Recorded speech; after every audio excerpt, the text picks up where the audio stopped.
E no vídeo de hoje a gente vai falar sobre Charlotte.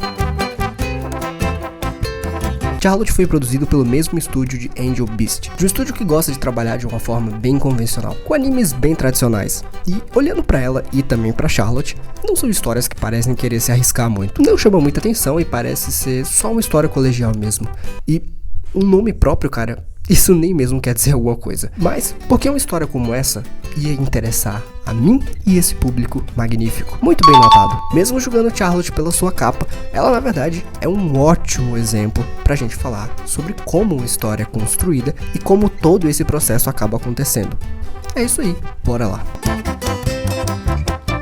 É como eu disse, ela não tenta arriscar em praticamente nada. O Yu é um cara completamente normal, mais um colegial de ensino médio, o que resume também 99% da galera que tá aqui. Até o que colocaram pra ele ser diferente não é algo tão diferente assim. O Yu tem, por algum motivo, um poder especialzinho. Ele consegue possuir pessoas, mas é só por 5 segundos e ele fica apagado nesse tempo. O cara é muito chato e parece ser uma pessoa horrível. Ele tá o tempo todo reclamando de qualquer coisa e sempre se colocando acima de tudo. Ele só usa suas habilidades pra se aproveitar dos outros, arrumar problemas, e até foi só por isso que ele conseguiu entrar num colégio muito bom, mentindo pra garotas e olhando pra menina que ele gosta como um objeto, como se ela fosse um prêmio, a ponto de forçar um cara a bater com um caminhão só pra parecer um herói na frente dela, sem se importar completamente com o que podia ter acontecido. Mesmo ele sendo mala, vai. Até que o episódio tá divertidinho, e tudo na vida do Otosaka parecia perfeito, até ele ser descoberto. Por algum motivo, descobrem que ele tá colando nas provas, o que não é mentira.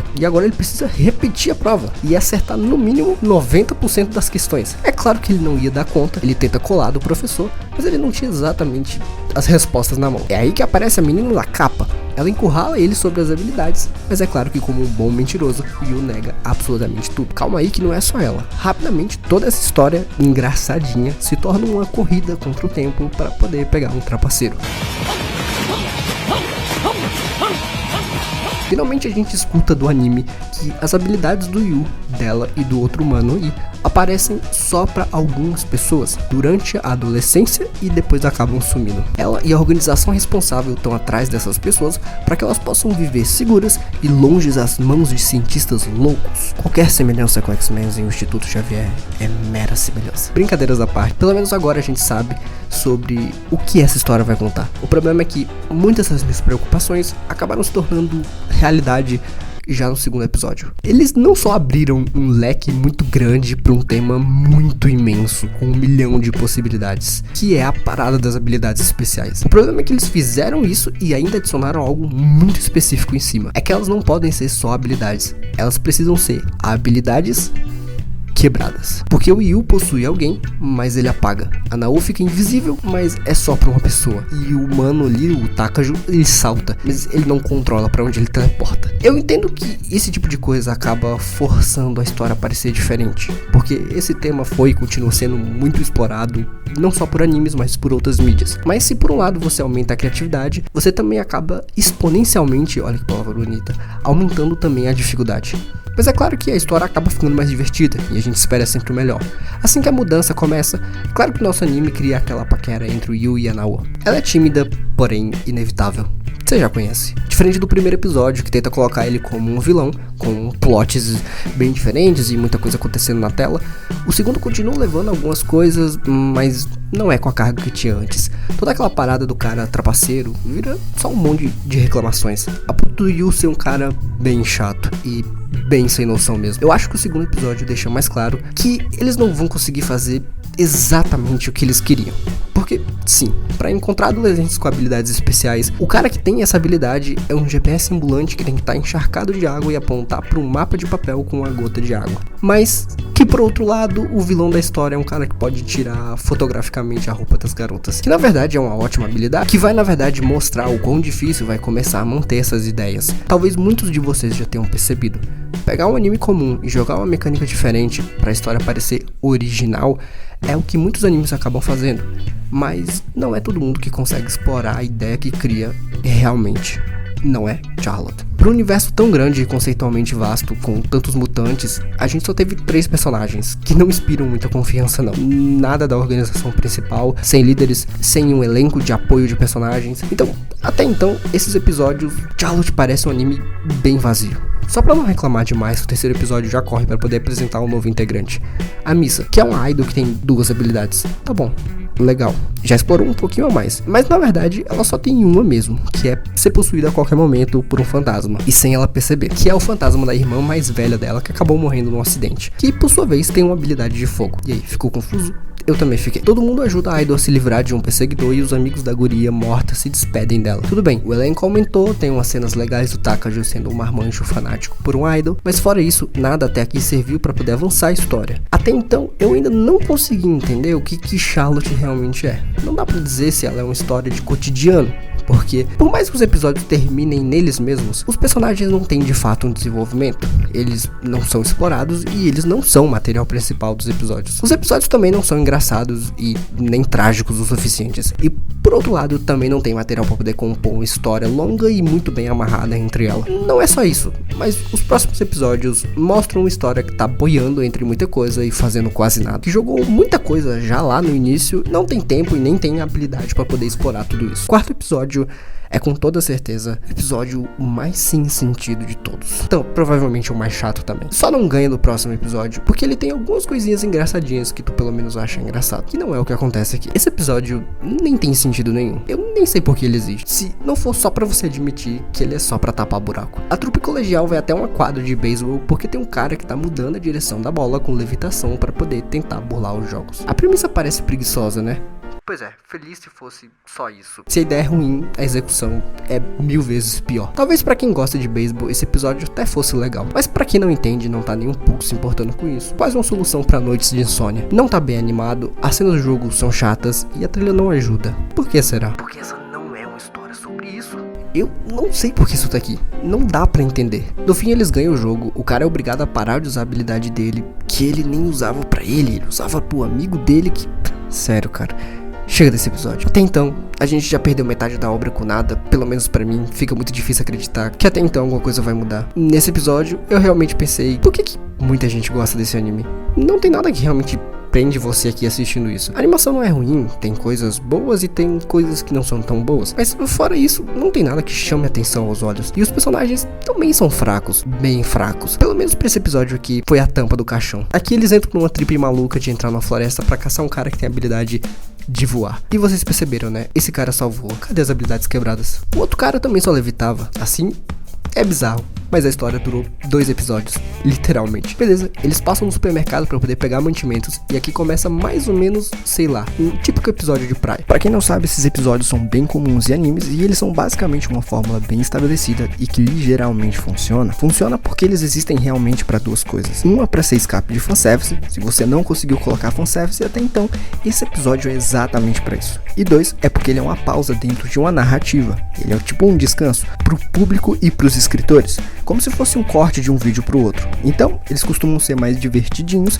e se afastam dos assuntos mais sérios. Mas esse não é exatamente um episódio desses, porque nada realmente dramático foi feito até aqui para poder existir um descanso. E dentro desse episódio existe uma trama séria e nada descontraída, como é normalmente comum. Então, assim, esse episódio não é pior que o outro, mas ele definitivamente não funciona bem. Aí eles começam a fazer isso aqui, ó. Eles começam a fazer um churrasco. E a parada do Yu ser um trapaceiro ou um vilão ficou bem ruim porque ele não é esse personagem. Mas os caras quiseram manter algumas dessas coisas aqui, como ele ser um cara horrível que reclama de tudo. Porra, o cara ficou o episódio inteiro enchendo a porra do saco pra poder comer vegetal assado. Na moral, cara, chega disso aqui. Eu falei que ele não é exatamente um episódio de praia, mas tem o fanservice, tá aí. E também tem esses momentos aí que os personagens ficam conversando sobre a vida. É tipo, pra poder resumir o que acontece nos últimos episódios.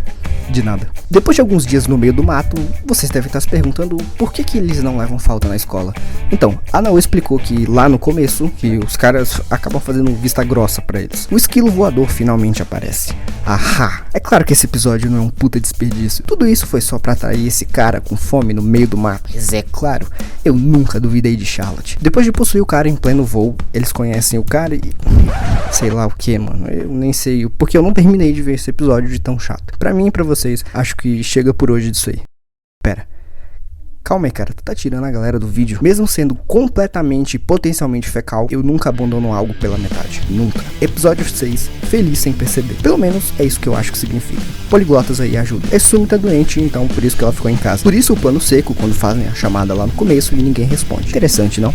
Pois é, estranho. Logo quando eles chegam, o GPS mostra alguém com um poder chamado colapso, o que parece ser bem perigoso. É alguém que tá nos apartamentos dados pela organização, ou seja, é alguém que não tá na escola. E o Yu percebe que provavelmente é a Isumi. Só que a Isumi é fã da Yusa, então é melhor ela ir disfarçada e o Takajo cair fora. Lá eles cuidam dela e a Tomori alerta sobre o poder dela poder ser bastante perigoso, já que ela tem chances reais de desenvolver por ser irmã do Yu. Então é melhor ela ficar em casa no dia seguinte, que não é o que acontece. Nesse ponto vocês precisam saber de alguns detalhes. A história deu vários sinais sem necessariamente explicar coisas desnecessárias, como o mau olhar dessa menina aqui 2 vezes e a queda que o protagonista Júnior tem pela irmã do Yu, além de uma ambientação mais madura e focada diretamente em contar uma história, já que dá pra ver nitidamente um desenvolvimento de começo, meio e fim. É simples, mas funciona. Eu tô falando isso porque nem mesmo eu acreditei depois de 5 episódios muito mal feitos. Prestem bem atenção aqui. Existe essa cena em que o moleque tenta levar o outro fora, uma mina chega num carro, o Yu e companhia estão correndo pro colégio dela, enquanto isso uma trilha bem sinistra tá tocando no fundo. Até que a mina maluca do exorcista aparece, encurrala a nossa mini idol, e então a Isumi no impulso ativa sua habilidade e colapsa literalmente o prédio inteiro. Todos os outros episódios, sem exceção, precisaram de muita coisa para poder tentar fazer isso render. E esse episódio só usou o simples, mas funcional, gerando um impacto com o certo, os personagens que a gente já conhece, e não com personagens que a gente nunca viu, precisando muito pouco de cenas de ação e tal.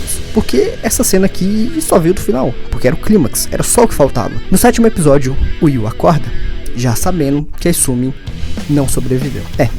É isso aí. Até eu me surpreendi, porque definitivamente não era o que eu esperava. Não era o que eu esperava da história. E é legal ser surpreendido, perceber que você tá se importando com a história que você já não ligava tanto. Talvez esse seja, junto com o outro episódio, o episódio mais importante da obra, porque ele quebra completamente com o ritmo que a gente tinha antes. É um episódio que tem sentido. Ele não tá ali só pra tampar buraco. Você pode ter as suas críticas com esse episódio, eu também tenho. Eu não acho que ele é perfeito, talvez pareça meio bobo, mas funciona. Ele segue a grande depressão do Yu, enquanto ele usa a habilidade dele pra poder satisfazer o próprio ego, sem se importar com as pessoas que estavam ali perto. A Nao tava seguindo ele o tempo inteiro, e isso foi suficiente pra poder fazer ele parar. Ela leva ele pra uma casa aleatória, enquanto ele se conforta com a refeição que ela mesma preparou pra ele. Ele lembra que é a mesma receita que a irmã dele sempre fez e sempre se importava em fazer pra ele. Bem, é legal ver a importância que o episódio deu pra isso, que a forma como ele se alimentava e como isso sempre teve a ver com o que estava acontecendo dentro da história. Quem assistiu lembra desses momentos, e lembra também que ele odiava esse prato que ela fazia, por causa do molho secreto.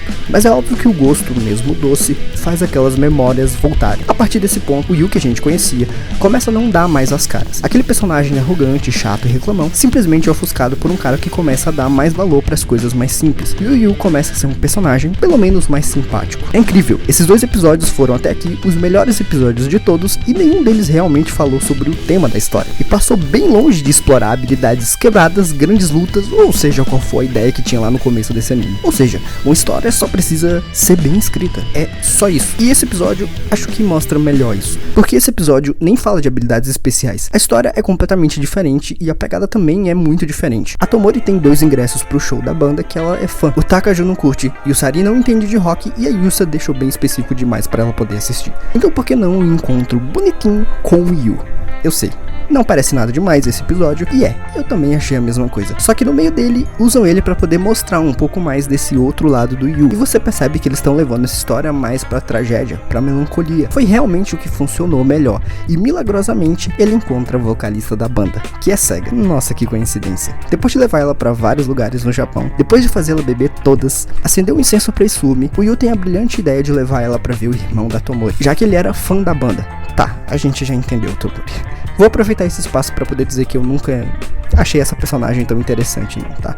Eu não acho que ela é muito legal, mas enfim, que personagem é tão bom aqui, né? Mesmo assim, ele ainda insiste, leva ela lá, e com a música da Zian foi o suficiente pra ele poder ter alguns relances de consciência. Mais uma vez, foi com um personagem que a gente já conhecia, com uma história que já foi contada, e por isso é que ela importa, mesmo sendo um episódio mais simples e, de novo, pelo menos funcional. Talvez o 9º episódio fosse uma baixa na série, talvez a coisa não ficasse tão interessante, com talvez aqueles outros 2 episódios sendo, vamos dizer, o ápice desse anime inteiro. Podia ser muito bem só isso mesmo, com um trozinho romântico, pega na mão aqui, pega não sei o que ali, ou seja, formando desde o início o clichê que já estava bem explícito. Então, nada melhor do que só curtir um showzinho tranquilo e uma outra realidade, onde o Yu e a Isumi estão presos como ratos de laboratório, explorados, torturados, enxugados, criando um plano maligno para tentar fugir daquele lugar, usando a habilidade especial do Yu, que na verdade é a capacidade de roubar habilidades usando os seus amigos como escape até ele chegar no seu irmão e... acho que é por aí. Até então eu citei 2 episódios que mudaram a perspectiva que eu vi em Charlotte, principalmente se afastando muito dos clichês, não só dos clichês que ela criou, mas da indústria de animes, vamos dizer assim. E aqui eles fazem isso de novo. Esse é o ponto mais importante desse anime, onde eu costumo praticamente separar ele em 2. A história que você vai ver aqui parece quase um anime completamente diferente. Do nada, uma história super interconectada que explica praticamente todos os pontos ou os problemas que os outros episódios não se preocuparam do anime, simplesmente aparece. E eu não tô reclamando não, tá? A história é boa, surpreendentemente boa. Depois de ter surtado no show e ter ido parar no hospital, quem visita o nosso casal é o GPS ambulante, que agora ganhou um nome. Brincadeira. Kumagami é ele. E o Kumagami é um personagem muito importante pra gente entender toda essa parte da história. Até porque, finalmente a gente vai ter personagens interessantes, mesmo não tendo muitos diálogos ou aparecendo o tempo inteiro, até porque não é isso que significa ser um bom personagem. Até porque ele vai ser muito importante nisso e também na trama principal. Porque ele sabia desde o começo da existência do irmão do Yu e da Asumi, o Otosaka Shunsuke. Nem ele e nem ela sabiam disso, porque o Shunsuke foi completamente apagado das memórias deles. A série vai finalmente ter uma pegada sci-fi com um grande drama de fundo, esquecendo completamente os personagens fracos que a gente já tinha visto, e as histórias sem sal que foram contadas até aqui, até mesmo dando respostas e caminhos bem interessantes para coisas que já foram mostradas antes. A cena que a gente viu antes não foi só uma alucinação. O Shunsuke também tem uma habilidade, e é uma das habilidades mais fortes que a gente já viu. Até a parada das habilidades quebradas acaba voltando, pelo menos tentando fazer um pouco de sentido com o que estava sendo contado antes, já que o Shunsuke pode retornar no tempo, mas isso tem um colateral gravíssimo, porque pouco a pouco ele vai deixando de enxergar. E no passado, conforme o Shunsuke foi voltando do tempo, ele sempre reunia pessoas com habilidades para poder evitar de todos eles serem pegos pela ameaça dos cientistas malucos. Uma e outra vez isso sempre falhava. Foi justamente nessa época que ele conheceu seu melhor amigo, o Kumagami, ou o Poo, o apelido que ele usava para poder mostrar que eles já se conheciam no passado. Até que depois de muitas voltas, o Shunsuke só poderia voltar apenas uma vez mais. Sem opções restantes, ele decide criar uma organização para poder proteger jovens como ele, e ser obviamente um abrigo tanto para Asumi quanto pro Yu, que é hoje a escola da qual eles frequentam. E foi exatamente o que aconteceu. Hoje o Otosaka senta junto ao Shunsuke para entender que a habilidade dele é e sempre foi a mais poderosa de todas, capaz de refazer os erros que ocorreram no passado. Eu tô dizendo isso porque a verdadeira habilidade do Otosaka nunca foi de possuir pessoas. Na verdade, ele confundiu o que a habilidade dele realmente faz. O Yu consegue roubar outras habilidades e amontoar elas para ele mesmo. Foi assim que a Tomori conseguiu chegar até ele. Prova disso é que todas as habilidades dos outros personagens acabaram desaparecendo. E sabendo disso, o Otosaka pode finalmente salvar a Asumi, adquirindo hoje a habilidade obsoleta do Shunsuke. Retornando ao passado, todos juntos, eles são capazes de evitar a tragédia na escola da Asumi. Esse episódio, esse final, sei lá, cara, é um dos meus preferidos, sério mesmo. Depois de tudo ter acabado muito bem, o Shunsuke prefere que o Yu e a Asumi acabem vivendo sobre a escolta dele, já que a habilidade do Yu é perigosa demais para poder ficar lá fora. Um pouco da origem e finalmente o contexto da história aparece. Charlotte é um meteoro que passa de tempos em tempos na Terra e banha os humanos com habilidades especiais, as mesmas responsáveis, por exemplo, de dar poderes a bruxas que foram mortas na Idade Média. Acho que eu conheço essa história. E quando eu achei que esse anime tinha parado de me surpreender, é aqui que começa começa o grande e último arco dessa história. Levando Komagami, o motorista da organização, confessa estar sendo ameaçado e a sua família junto, mesmo que fosse proibido ele ter família, mesmo muito antes de começar a trabalhar com ele. Assumindo o erro, o Komagami é levado e lá ele é torturado e entrega localização e informação de muita gente, inclusive da Tomori. Mais uma vez o anime traz à tona um tema antigo, mas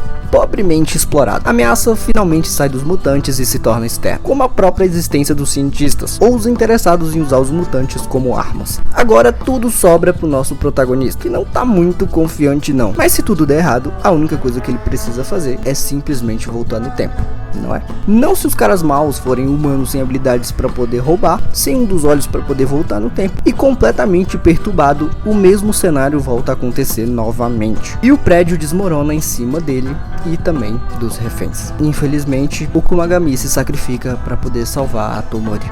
E infelizmente, a gente perde um puta personagem.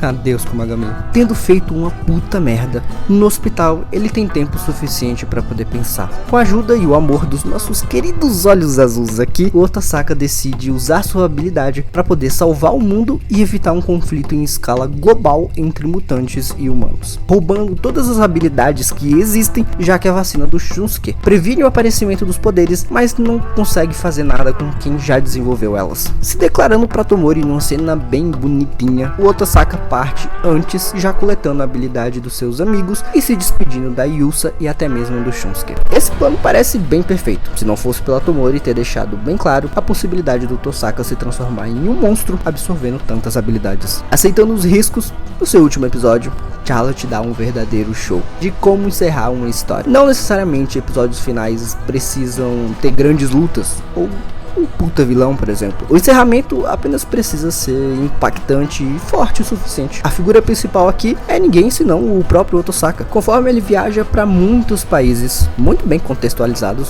vale a pena dizer. Só faltou um Brasil aí.